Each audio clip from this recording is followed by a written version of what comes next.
তোমার গনার দিল ফুরাইয়া যাবে, হিসাবের দিন ফুরাইয়া যাবে, যৌবনে লাগবে বাটি। ওই যে দেখো ডাকিতেছে তোমায় কবরের মাটি, কন্যা ওই যে দেখো ডাকিতেছে তোমায় কবরের মাটি। ঠিক কিনা জোরে কও। হাইরে সন্ধ্যার আগে যেদিন ডুবে গো বেলা, একে পলকেই শেষ হইবে তোমার দুনিয়ার খেলা। সন্ধ্যার আগে যেদিন ডুবে গো বেলা,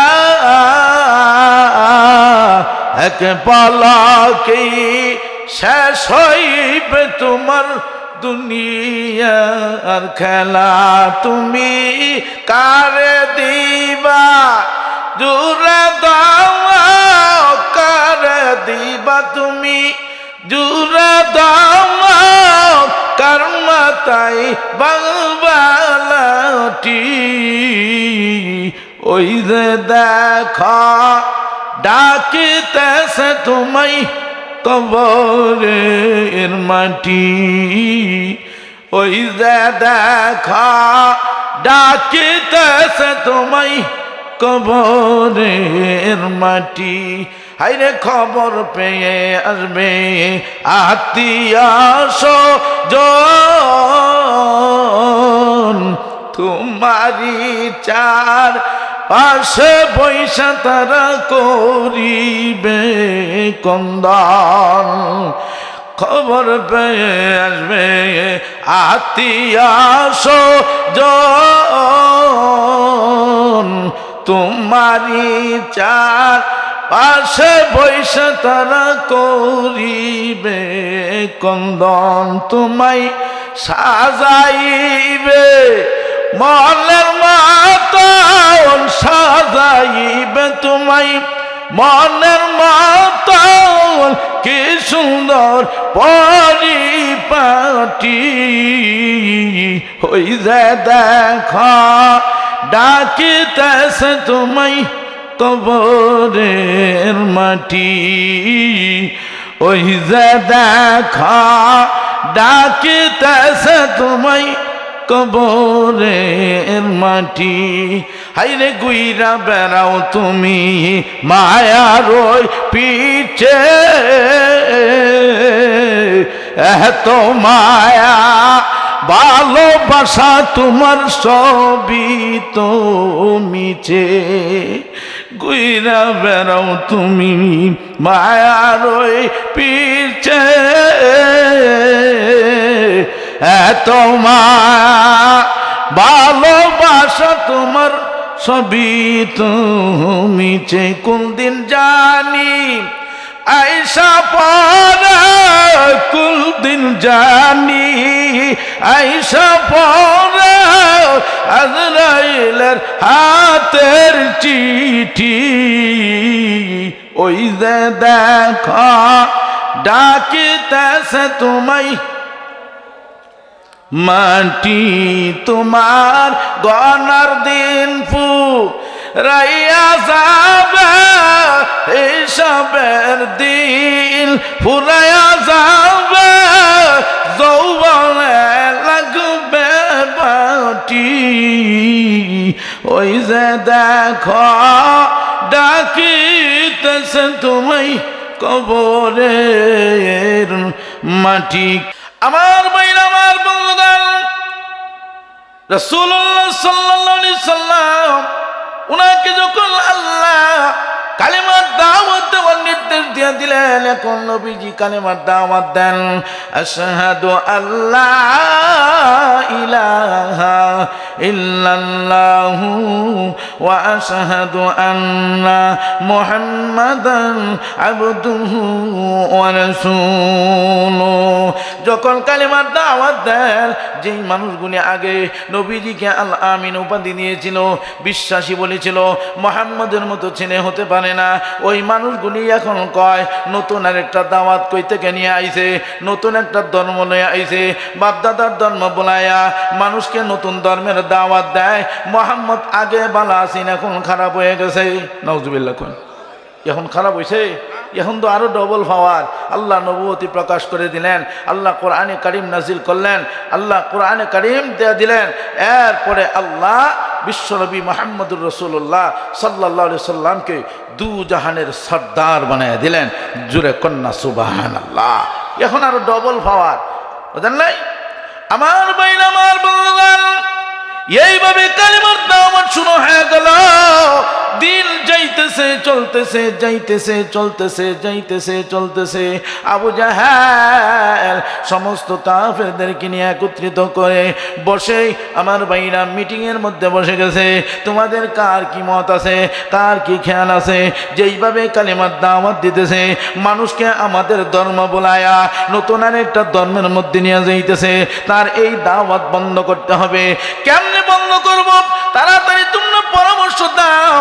একজন দাঁড়িয়ে গেছে, আমার খেয়াল হলো মুহাম্মদকে রাখা যাবে না, মুহাম্মদকে মেরে ফেলতে হবে। জুনে কন্যা নাউজুবিল্লাহ। আর একজন দাঁড়িয়ে গেছে, এই লোকটাকে এমনি মারার দরকার নাই, সে যেন আমাদের এই দেশে না থাকতে পারে। মক্কা থেকে তাকে বের করে দেওয়া হোক, তাকে অন্য আরেকটা দেশের মধ্যে পাঠিয়ে দেওয়া হোক। আর এক বৃদ্ধ লোক দাঁড়িয়ে গেছে, আমার খেয়াল হলো এই লোকটাকে এমনিও মারা যাবে না, যদি জনসম্মুখে মারা হয় যারা যারা মারবে সকলে কিন্তু মার্ডার কেসের আসামি হয়ে যাবে, পুলিশ তাদেরকে দইরা নিয়ে যাবে। এইভাবে মারা যাবে না, অন্য দেশেও পাঠানোর দরকার নাই। মুহাম্মদের এত সুন্দর চেহারা কেউ যদি একবার তাকায়, দেরি করে না, সঙ্গে সঙ্গে কালেমা পড়া মুসলমান হয়ে যায়। আর একটু জোরে কন্যা সুবহানাল্লাহ। আবু জাহেল কয়, তুমি কে? তোমার কোনোদিন দেখি নাই, তোমার নতুন দেখতেছি, নাম কি, বাড়ি তোমার কোথায়? ডাক দিয়া বলে, আমার নাম শুনছো কিন্তু আমাকে দেখো নাই, আমার নাম হইল মিস্টার ইবলিস, কিলিস ইবলিস। সে পরামর্শ দেয়, আমার খেয়াল হলো মুহাম্মদকে মারো, কিন্তু এমনি না, গভীর রজনীতে যা সকলে মিলা যদি গণদুলাই দিয়া মারো, অন্ধকারের মধ্যে মেরে ফেলতে হবে, গণদুলাই দিয়া মেরে ফেলতে হবে। যদি এইভাবে মারতে পারো, কারো নামে মামলা দিতে পারবে না, আসামি খুঁজা পাবে না, এইভাবে মারো। সকলেই পরামর্শ করলেন, ঠিক আছে, তুমি যে কথাটা বলছো, তোমার কথাটা আমরা গ্রহণ করলাম। গ্রহণযুদ্ধ হয়ে গেছে। জোরে কন্যা নাউজুবিল্লাহ। আমার ভাইরা, আমার বন্ধুগণ, এইভাবে দিন চলতেছে চলতেছে। আমার মালিক আল্লাহ রাব্বুল আলামিন জানায় দিলেন, ও আমার হাবিব, ও আমার বন্ধু, একদিন আমি আল্লাহর পক্ষ থেকে নির্দেশ হবে, ওই দিন আপনি মক্কা থেকে হিজরত করে মদিনায় যাইবেন। নির্দেশ কার? জোরে কোন। এক শ্রেণীর মানুষ আছে, এটা গান বানায় লাইছে, কাফের মুশরিক বেঈমানদের রয় জ্বালা যন্ত্রণায় মক্কা ছাড়িয়া নবী মদিনাতে যায়। নাউজুবিল্লাহ। জোরে কোন। আল্লাহর পয়গম্বর কাফেরদের জ্বালা যন্ত্রণায় যায় না, কারণ নবীজি ছিলেন ইসলামের দ্বারক বাহক। আমার ভাইরা, আমার বন্ধুগণ, আমাদের রাহবার বিশ্বনবী মুহাম্মদুর রাসূলুল্লাহ সাল্লাল্লাহু আলাইহি ওয়াসাল্লাম, উনি তাদের ভয়ে পলায়ন করতে পারে না। উনি বলেন, আল্লাহ নির্দেশ করেছেন, আল্লাহর নির্দেশে মক্কা থেকে আমি মদিনায় হিজরত করেছি, আল্লাহ তাআলার নির্দেশে, ঠিক কিনা জোরে কর। এইভাবে দিন চলতে চলতে একদিন গভীর রজনীতে নবীজির ঘরে প্রবেশ করলেন জিবরাইল। আসসালামু আলাইকা ইয়া রাসূলুল্লাহ। ওগো নবীজি, আল্লাহর নির্দেশ হয়ে গেছে, আজকে রাত্রে আপনাকে মদিনায় যাইতে হবে। জিবরাইল কোন দিক দিয়ে যাব আমাকে রাস্তা দেখায় দাও। নবী গো কেমনে যাইবেন? তাকায় দেখেন বাহিরে কাফের মুশরিক বেঈমানেরা আপনার ঘর বেষ্টন করে রাখছে। নবীজি তাকায় দেখে আসলেও তো হাজার হাজার কাফের দেখা যায়। জিবরাইল এখন কেমনে যাইব? আমার আল্লাহ কি সেই ব্যবস্থা করে তোমাকে পাঠাই নাই? যে হ্যাঁ আল্লাহ আমাকে সেই ব্যবস্থা কইরাই আপনার কাছে পাঠায় দিছে।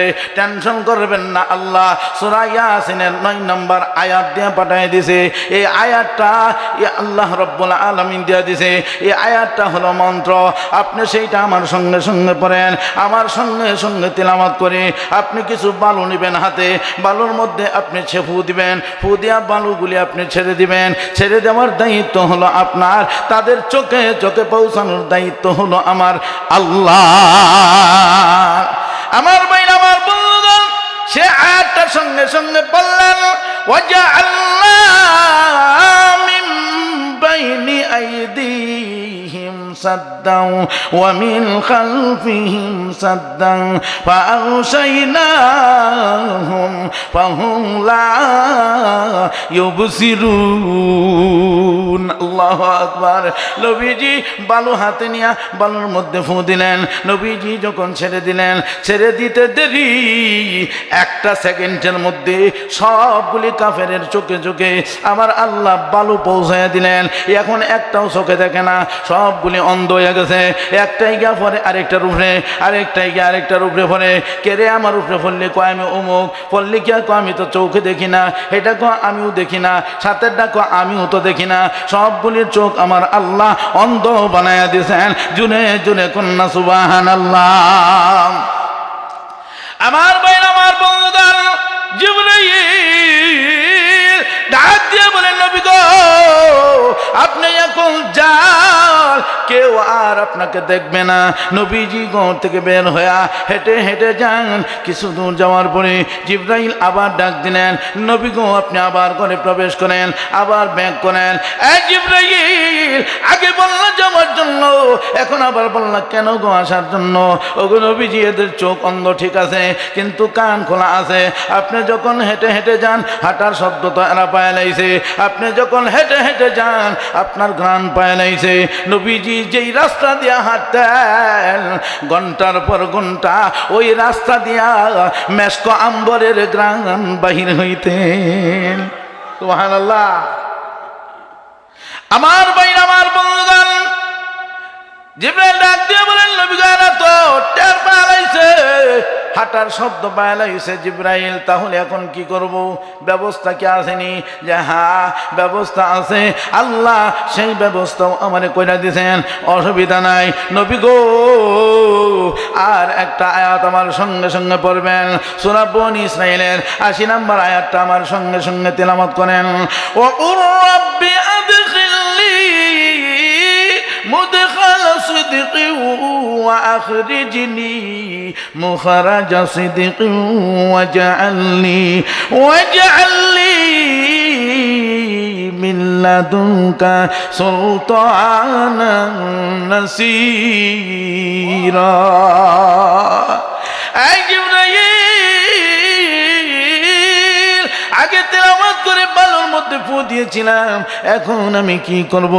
নবী গো এখন আপনি বাতাসের মধ্যে ছেড়ে দেন। নবীজি যখন বাতাসের মধ্যে ছেড়ে দিলেন, বাতাসের মধ্যে ছাড়তে দেরি, এদের কান দিয়ে ঢুকতে দেরি হয় নাই। এখন তো আর একটাও কানে শুনে না, সবটি হয়ে গেছে গ্রাম্য ভাষায় কি কয় বয়রা, বদির, হাটকালা, এরমি তো কয় সব দিয়ে আটকালা বুদির হয়ে গেছে, বাইরা হয়ে গেছে, একটা ওখানে শোনে না। ধরে কন্যা সুবহানাল্লাহ। এই বাতাস যখন নাক দিয়ে ঢুকছে, নাক বন্ধ হয়ে গেছে, এখন আর কোনো গ্রান টান পায় না, শব্দ টব্দ পায় না, চোখেও দেখে না। জিবরাইল বলেন নবী গো এরা তো আপনার উপরে জুলুম করছিল, জুলুমের কারণে আল্লাহ এদেরকে করোনা দিয়ে আক্রান্ত করছে, চোখের মধ্যেও মাইরা দিছে করোনা, কানের মধ্যে মধ্যেও মেরে দিছে করোনা, নাকের মধ্যেও মেরে দিছে করোনা, করোনা ভাইরাস দিয়ে আক্রান্ত করেছে। আমার ভাইরা করোনা আল্লাহ কোন সময় দেয়? যখন দেখে গুনার ওজন বেশি হয়ে গেছে, গুনাহ করতে করতে মানুষ বেশি কইরা লাইছে, যখন দেখে নাফরমানি করতে করতে বেশি কইরা লাই, যখন দেখে আলেমদেরকে নির্যাতন করতে করতে বেশি যখন কইরা লাই, আল্লাহ করোনা নামক ভাইরাস দিয়া পাঠায় দেয়। আল্লাহ বলেন এই করোনা ইমানদারদের জন্য না, করোনা আমি আল্লাহ দিছি বেঈমান গুনাহগার নাফরমানদের জন্য। ঠিক কিনা জোরে কম? আমরা ইমানদার, আমরা করোনারে ভয় পাই না। ঠিক কিনা জোরে কম? কে কে ভয় পাই না? তুলুন তো দেখি। নারে তাকবীর, নারে তাকবীর। হাববে আইলা লাবেল করুণা, কেউ মানে আর কেউ তো মানে না। ববে আইলা লাবেল করুণা, কেউ মানে আর কেউ তো মানে না। ঠিক কিনা যেরকম? হাই দেখি গজব দিল রে মাওলা, সারা বিশ্বে লাগছে রে আওলা। লাগছে কি লাগছে না? এমন কোন দেশ নাই আতঙ্কে ছিল না।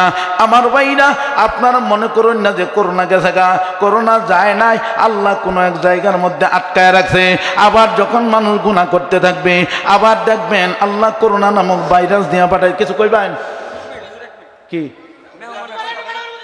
হ্যাঁ, ফদানতি আসতেছে, ফদানতিতে আসতেছে। আপনারা শুনছেন তো? মাশাআল্লাহ, আলহামদুলিল্লাহ। ঠিক আছে। ও ওই যে আমাদের প্রধান অতিথি আলহামদুলিল্লাহ আইতেছে নাকি? এদিক দিয়ে আইতেছে?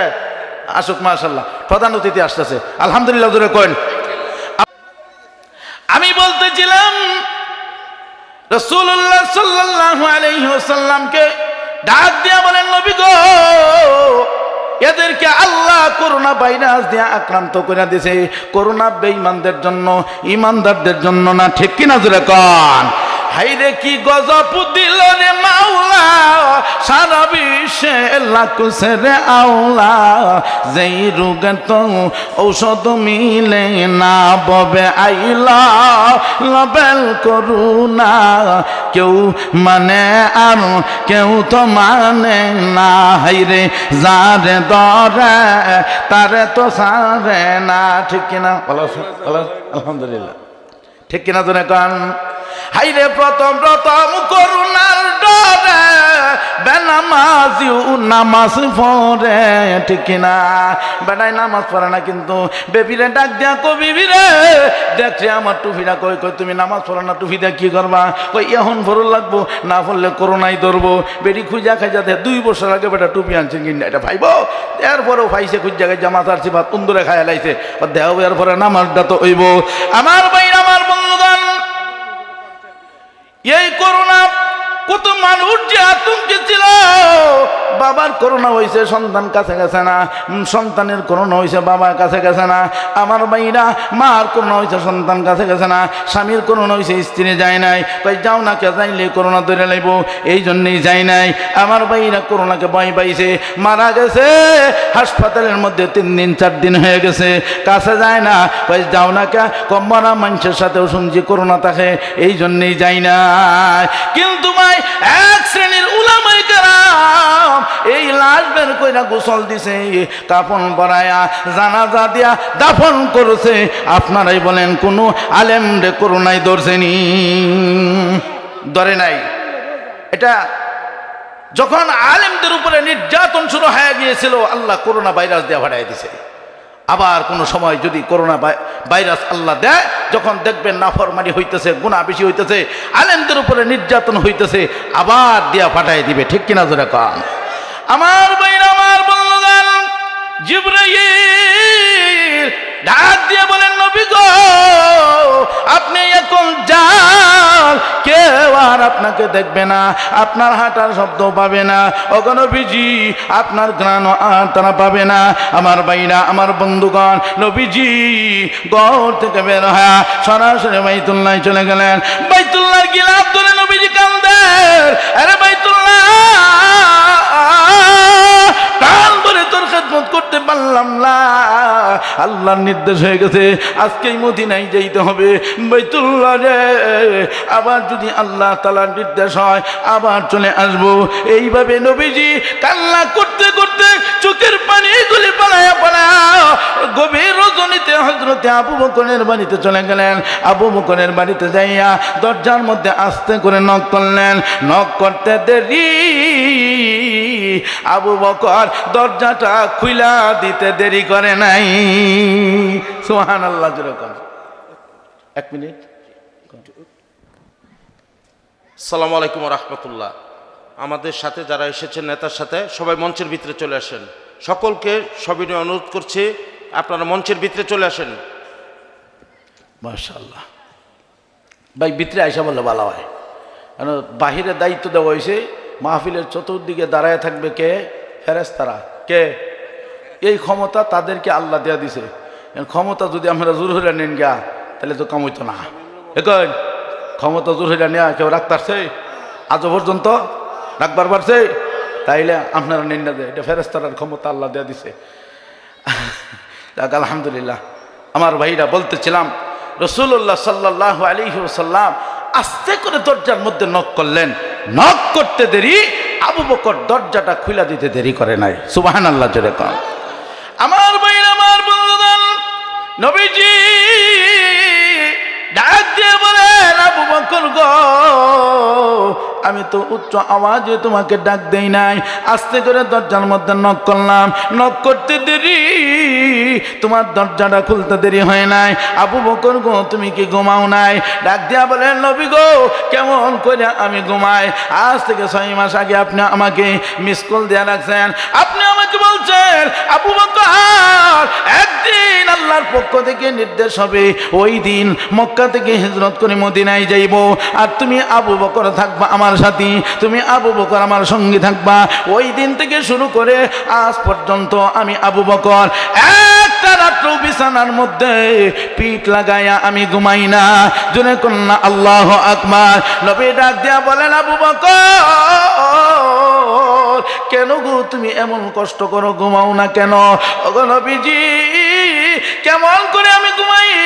আমি যদি ঘুমায়া যাই, আপনি যদি আমার দরজার মধ্যে আইসা দাঁড়ায়া দাঁড়ায়া কষ্ট করেন, আমাকে দরজা খুইলা যদি আপনি আমাকে ডাকেন, আমি যদি আপটেন না পাই, ঘুমায়া থাকি, আপনি যদি কষ্ট করেন, কিয়ামতের ময়দানে আমার মালিক আল্লাহ রাব্বুল আলামিন যদি আমাকে জিজ্ঞাসা করে, আবু বকর গো, কেমন করে তুমি ঘুমাইলা?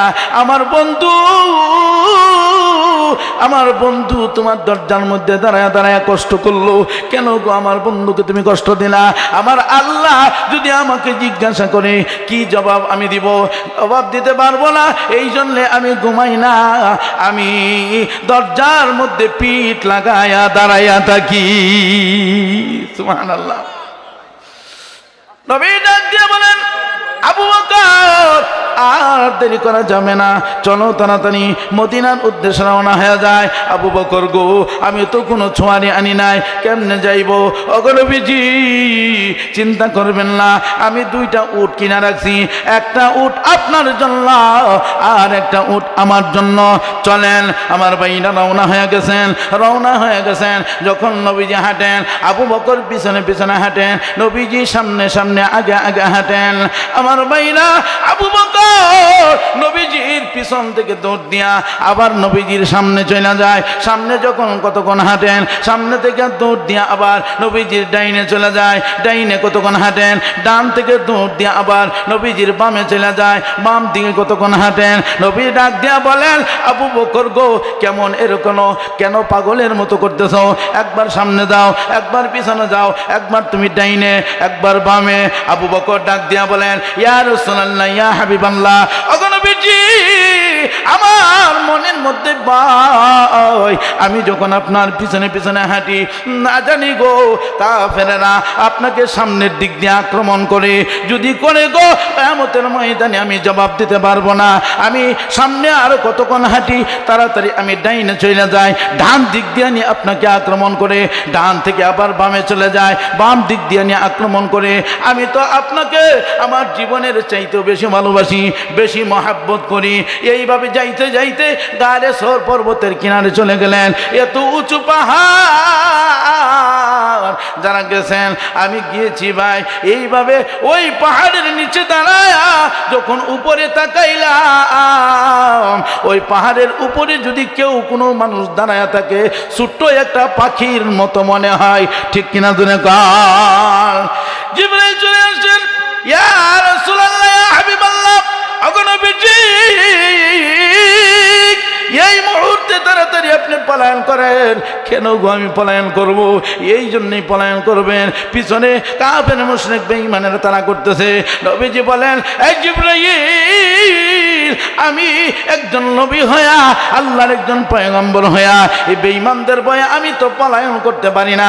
আমার আল্লাহ কি আমার জন্য থাকার ব্যবস্থা করে নাই? কয় হ্যাঁ, থাকার যে ব্যবস্থা এটা আজকে না, আল্লাহ যেদিন জমিন বানাইছে, জমিনকে স্থির রাখার জন্য আল্লাহ পাহাড় বানাইছে, ওই দিনই আল্লাহ পাহাড়ের চূড়ায় আপনার জন্য থাকার ব্যবস্থাও করে রাখছেন। সুবহানাল্লাহ জোরে কান। এই জিবরাইল, আমাকে রাস্তা দেখা দাও। নবীজি হযরত আবু বকর কুনিয়া ওই পাহাড়ের চূড়ার উপরে চলে গেলেন। ওই সময় নবীজির বয়স ছিল 53 বছর, আবু বকরের বয়স ছিল 51 বছর, দুইজনই বৃদ্ধ মানুষ। কেমনে এত উঁচুর মধ্যে উঠলেন? স্বয়ং সহযোগিতা করেছেন কে? জোরে বলেন। আল্লাহ সহযোগিতা করেছেন।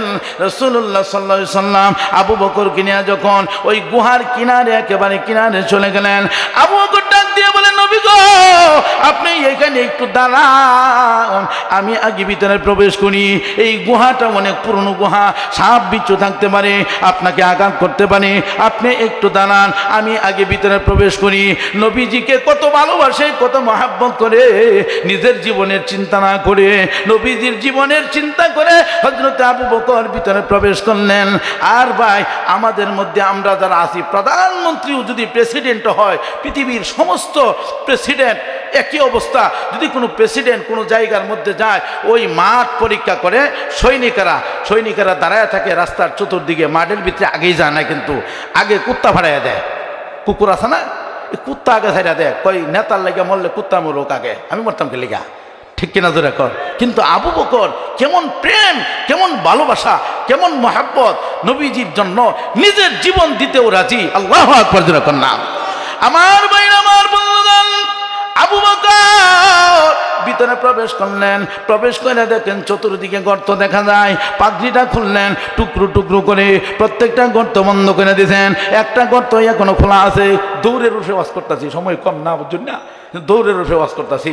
এত আমার লম্বা সময় লাগে, 2-2.5 ঘন্টা সময় হইলে মোটামুটি ওয়াজটা করুন যা, বুঝুন না, এই জন্য সময় কম আমার ভাইরা।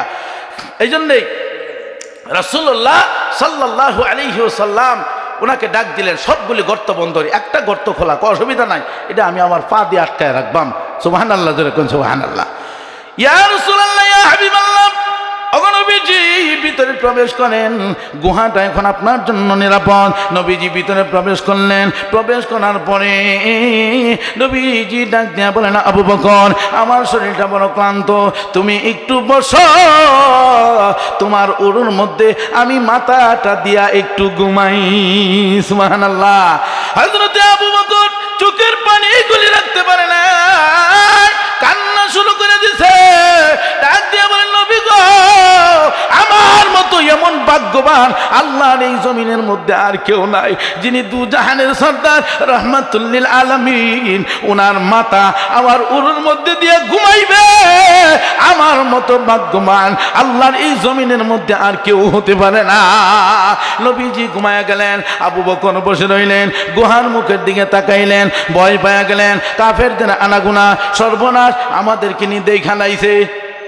ইয়া রাসূলুল্লাহ, ইয়া হাবিবাল্লাহ, উঠেন ঘুম থেকে, তাকায় দেখেন গুহার মুখে কাফেরদের আনাগোনা। নবীজি বলেন, আবু বকর, কেন গো তুমি আমার ঘুম থেকে উঠাইলা?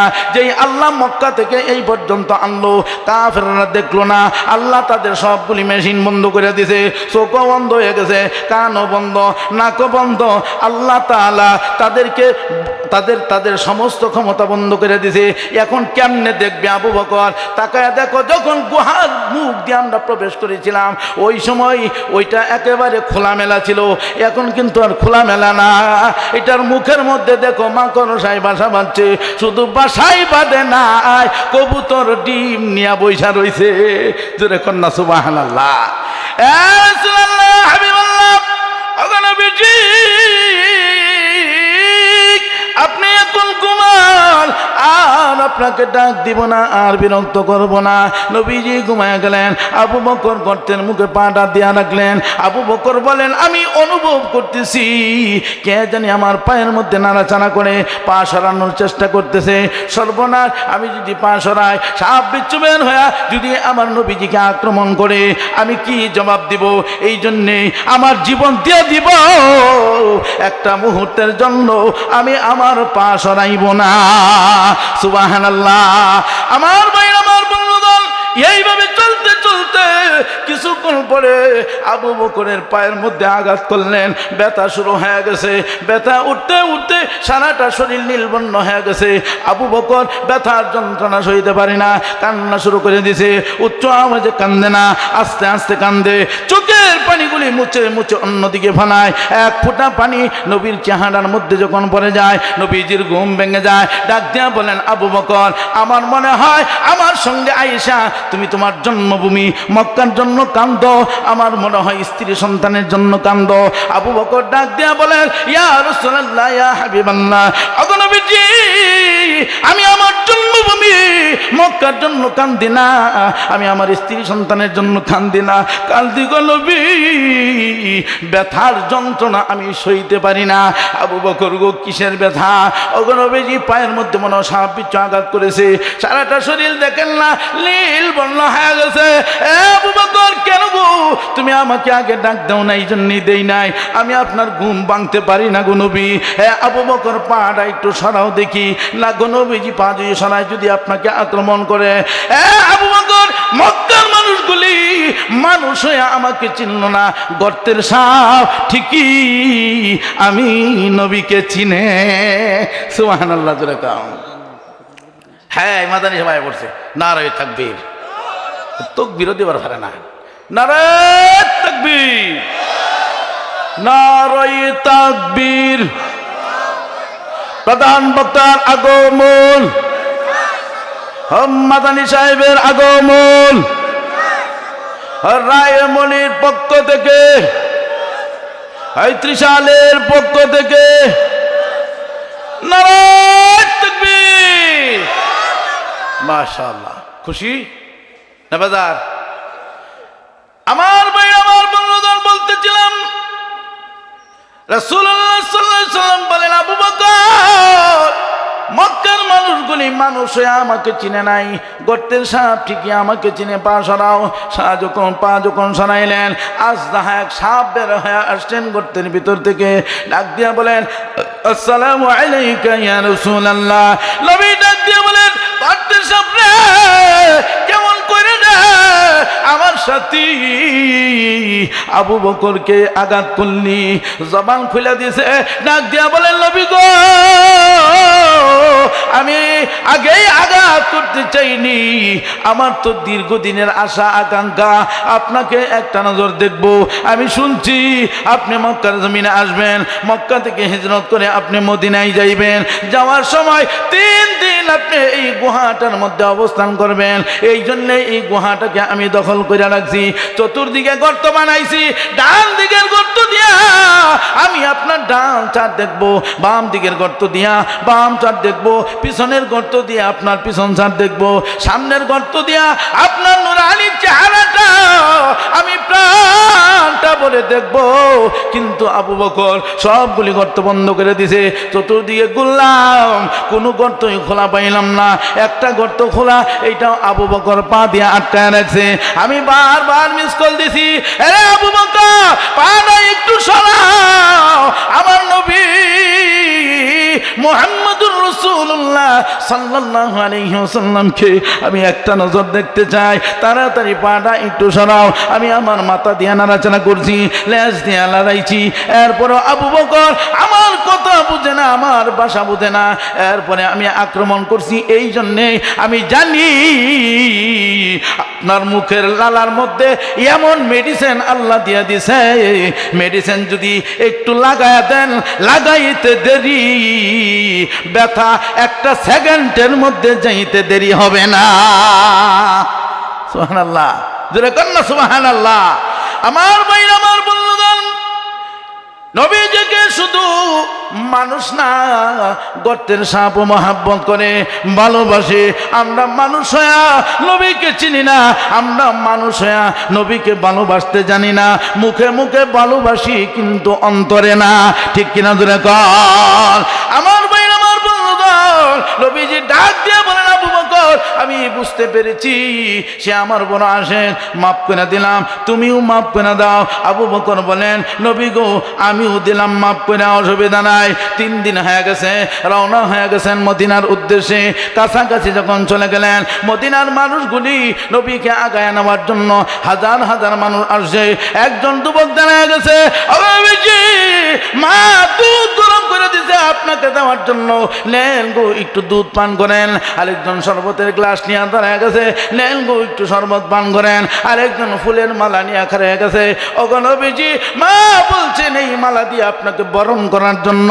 আল্লাহু আকবার, জোরে বলেন, জোরে করলা আল্লাহু আকবার। আমার ভাইরা, এদের ভালোবাসা দেখা নবীজি চোখের পানিগুলি রাখতে পারে না। ডাকতে বলেন, আবু বকর, দেখ মদিনার মানুষগুলি আমাকে কেমন ভালোবাসে, কেমন মহাব্বত করে। এরা আমার রক্তের কোনো সম্পর্ক না, এরপরেও কেমন ভালোবাসে।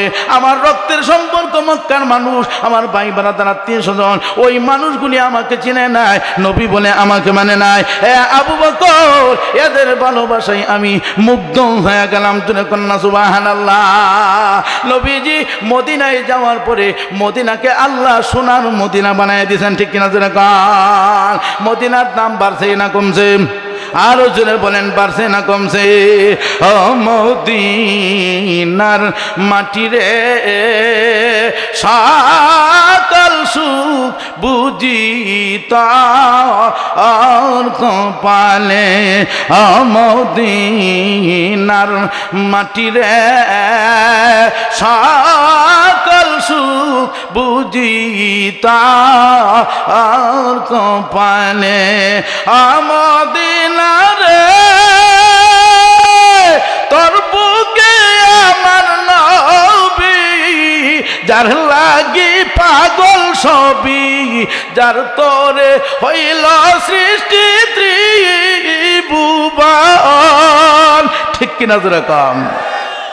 ভাবি আমি সারাক্ষণ কখন যাব সেইখানে, সোহেলা সোহেনা আমার পরাণে। মদিনার মাটি রে, সকল সুখ বুঝি তার কপালে। আমার ভাইরা, আমার বন্ধুগণ, আল্লাহ যেন আমাদেরকে সোনার মক্কা মদিনা না দেখায় মরণ দেয় না। কোন আমিন। আমরা মদিনাকে ভালোবাসি, মদিনাওয়ালা নবীকে ভালোবাসি, মহাব্বত করি, ঠিক কিনা জোরে কন। কেমন মহাব্বত? নিজের জীবনের চাইতেও বেশি মহাব্বত করি, নিজের জীবনের চাইতেও বেশি ভালোবাসি, ঠিক কিনা জোরে কন। এই জন্য আমার ভাই, আমার বন্ধুগণ, আমার মালিক আল্লাহ রাব্বুল আলামিন ডাক দিয়ে বলেন, দুনিয়ার মানুষেরা রে, তোমরা আমি আমার রাসূলকে মহাব্বত করো, ভালোবাসো। যদি মহাব্বত করতে পারো, যদি ভালোবাসতে পারো, আমি আল্লাহ তোমাদেরকে ভালোবাসবো। ভালোবেসে ক্ষান্ত হব না। আমি আল্লাহ তোমার জিন্দিগির সমস্ত গুনাহগুলি মাফ করে দিব। জোরে কন্যা সুবহানাল্লাহ। মনে আসেনি রাসূল সাল্লাল্লাহু আলাইহি ওয়াসাল্লামকে নিয়ে টানাটানি শুরু হয়ে গেছে। এদিক দিয়ে একজন টানে, নবী গো আপনি আমাদের বাড়িতে আসেন। এদিক দিয়ে আরেকজন টানে, অগণবীজি আপনি আমাদের বাড়িতে আসেন। চতুর্দিকে যখন টানাটানি শুরু হয়ে গেছে, নবী ডাক দিয়ে বলেন, আমার উম্মতেরা, আমার সাহাবীরা, আমার আমাদেরকে নিয়ে তোমরা টানাটানি করো না, সিদ্ধান্ত হয় আল্লাহ যেটা সিদ্ধান্ত করবে ওইটাই আমরা মেনে নেব। নবীজি আল্লাহ তাআলাকে বলেন, আল্লাহ আমাকে সকলেই নিতে চায়, আমাকে নিয়ে টানাটানি শুরু হয়ে গেছে, কার বাড়িতে যাইব, কাকে ভালোবাসবো, কাকে মহাব্বত করব। আল্লাহ বললেন, ও আমার হাবিব, ও আমার বন্ধু, আপনি উটের রশিটা ছেড়ে দেন, এই উট যার বাড়িতে যাইবে তার বাড়ির মেহমান আপনি হবেন। সুবহানাল্লাহ জোরে কর না।